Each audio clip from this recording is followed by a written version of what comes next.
ਬੱਚੀ ਦੀ ਵਾਲਦਾ ਉੱਥੇ ਗਈ ਹੈ ਥਾਣੇ ਸਿਵਲ ਲਾਈਨ ਦੇ ਵਿੱਚ, ਤੇ ਇਹਨਾਂ ਨੇ ਜਾ ਕੇ ਆਪਣੀ ਬੱਚੀ ਨੂੰ ਮਿਲੀ ਹੈ। ਉਹਨੇ ਕਿਹਾ ਕਿ ਤੁਹਾਡੀ ਬੱਚੀ ਦੇ ਨਾਲ ਉਹਨਾਂ ਨੇ ਡਕੈਤਾਂ ਨੇ ਵਾਰਦਾਤ ਕੀਤੀ ਹੈ, ਮੋਬਾਈਲ ਉਹਦਾ ਛੀਨ ਲਿਆ, ਉਹਨੂੰ ਮਾਰਿਆ, ਉਹਦੇ ਨੱਕੋਂ ਮੂੰਹੋਂ ਖੂਨ ਨਿਕਲਦਾ ਪਿਆ, ਤੇ ਅਸਾਂ FIR ਦਰਜ ਕਰਾਤੀ ਹੈ ਉਹ ਮੁਲਜ਼ਮਾਂ ਦੇ ਖਿਲਾਫ। ਇੱਕ ਮੁਲਜ਼ਮ ਪਕੜ ਲਿਆਂਦਾ, ਉਹ ਪਕੜ ਕੇ ਲਿਆ ਕੇ ਹਵਾਲਾਤ 'ਚ ਬੰਦ ਕਰ ਦਿੱਤਾ।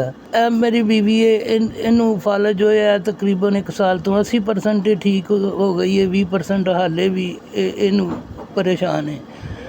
ਉੱਥੇ ਕਾਫੀ ਦੇਰ ਬਹਿਣ ਦੇ ਬਾਵਜੂਦ ਉਹਨੇ ਕਿਸੇ ਨੇ ਇਹਨੂੰ ਆਖਿਆ ਕਿ ਤੂੰ ਵਾਪਸ ਚਲੀ ਜਾ, ਆਪਣੀ ਮਾਂ ਨੂੰ ਵਾਪਸ ਭੇਜ ਦੇ, ਤੇ ਤੈਨੂੰ ਅਸੀਂ ਮੁਲਜ਼ਮਾਂ ਦੀ ਸ਼ਨਾਖਤ ਕਰਾਉਣੀ ਹੈ, ਤੇ ਨਾਲੇ ਤੇਰਾ ਨਤੀਜਾ ਲੈਣਾ, ਤੇ ਨਾਲੇ ਤੇਰਾ ਜਿਹੜਾ ਮੋਬਾਈਲ ਖੋਇਆ ਉਹ ਤੈਨੂੰ ਵਾਪਸ ਦੇਵਾਂਗੇ, ਤੇ ਤੂੰ ਫੇਰ ਚਲੀ ਜਾਈਂ। ਇਹ ਵਾਪਸ ਆ ਗਈ ਹੈ ਤੇ 10 ਮਿੰਟ 20 ਮਿੰਟ 15 ਮਿੰਟ ਅੱਧਾ ਘੰਟਾ 1 ਘੰਟਾ ਇੱਥੋਂ ਤੱਕ ਕੇ ਰਾਤ ਦੇ 3 ਵੱਜ ਗਏ ਨੇ। 3 ਵਜੇ ਰਾਤ ਦੇ ਫਿਰ ਦੁਬਾਰਾ ਉਹ ਬੱਚੀ ਦਾ ਫੋਨ ਆਂਦਾ ਮੇਰੇ ਨੰਬਰ ਦੇ ਉੱਤੇ। ਮੈਨੂੰ ਉਹ ਕਹਿੰਦੀ ਹੈ ਪਾਪਾ ਕਿ ਮੈਨੂੰ ਮੇਰਾ CN ਨੰਬਰ ਸੈਂਡ ਕਰੋ ਸ਼ਨਾਖਤੀ ਕਾਰਡ ਦਾ।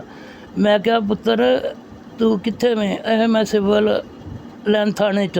ਮੈਂ ਕਿਹਾ ਇਹ ਮੋਬਾਈਲ ਤੋਂ ਕਿਹਦੇ ਤੋਂ ਫੋਨ ਕਰਨੀ? ਇਹ ਸਿਵਲ ਲਾਈਨ ਥਾਣੇ ਦਾ ਕੋਈ ਪੁਲਿਸ ਵਾਲਾ ਹੈ, ਉਹਦੇ ਮੋਬਾਈਲ ਤੋਂ ਮੈਂ ਫੋਨ ਕਰਨੀ ਆ ਪਈ, ਤੇ ਮੈਨੂੰ ਤੁਸੀਂ। ਮੈਂ ਕਿਹਾ ਚਲੋ ਠੀਕ ਹੈ। ਮੈਂ ਉਹਦਾ ਨੰਬਰ ਫੀਲਡ ਕੀਤਾ, ਫੀਲਡ ਕਰਕੇ ਉਹਨੂੰ ਮੈਂ WhatsApp ਦੇ ਉੱਤੇ ਉਹਦਾ ਸ਼ਨਾਖਤੀ ਕਾਰਡ ਨੰਬਰ ਸੈਂਡ ਕੀਤਾ। ਫਿਰ ਮੈਂ ਕਾਲਾਂ ਮਾਰਨਾ ਵਾ, ਉਹ ਨੰਬਰ ਨਹੀਂ ਸਾਡਾ ਉਠਾਉਂਦੇ, ਤੇ ਮੈਂ ਕਿਹਾ ਹੋ ਸਕਦਾ ਉਹ ਸੌਂ ਨਾ ਗਿਆ ਹੋਵੇ, ਜਿਹਦਾ ਨੰਬਰ ਹੋਵੇ ਉਹ ਇਸ ਵਾਸਤੇ ਨਹੀਂ ਉਠਾਉਂਦੇ। ਇੰਝ ਹੀ ਕਰਦੇ ਦਿਨ ਚੜ੍ਹ ਗਿਆ। ਦਿਨ ਚੜ੍ਹੇ ਅਸੀਂ ਥਾਣੇ ਗਏ ਹਾਂ, ਤੇ ਉਹਨਾਂ ਨੇ ਆਖਿਆ ਕਿ ਬੱਚੀ ਤੁਹਾਡੀ 15 ਮਿੰਟ ਹੋਏ ਨੇ ਚਲੀ ਗਈ ਹੈ। ਅਸੀਂ ਘਰ ਆ ਗਏ ਹਾਂ, ਘਰ ਆ ਕੇ ਵੇਖਿਆ ਤੇ ਉਹ ਨਹੀਂ ਆਈ। ਅਸੀਂ ਰਿਸ਼ਤੇਦਾਰ ਜਿਹੜੇ ਹੈਗੇ ਸਨ ਉਹਨਾਂ ਨੂੰ ਪਤਾ ਕੀਤਾ ਕਿ ਬਈ ਉੱਥੇ ਉਹਨਾਂ ਨੇ ਕਿਹਾ ਨਹੀਂ ਆਈ। ਫਿਰ ਅਸੀਂ ਪਰੇਸ਼ਾਨੀ ਤੋਂ, ਕਿਉਂਕਿ ਮੋਬਾਈਲ ਤੇ ਉਹਨਾਂ ਨੇ ਡਾਕੂਆਂ ਨੇ ਖੋਹ ਲਿਆ ਹੈ, ਤੇ ਅਸੀਂ ਉਹਦਾ ਮੋਬਾਈਲ ਮਿਲਣਾ ਸੀ ਤੇ ਸਾਡਾ ਉਹਦੇ ਨਾਲ ਰਾਬਤਾ ਹੋਣਾ ਸੀ, ਜਾਂ ਉਹਨੇ ਕਿਸੇ ਦੇ ਮੋਬਾਈਲ ਤੋਂ ਸਾਨੂੰ ਕਾਲ ਕਰਨੀ ਸੀ।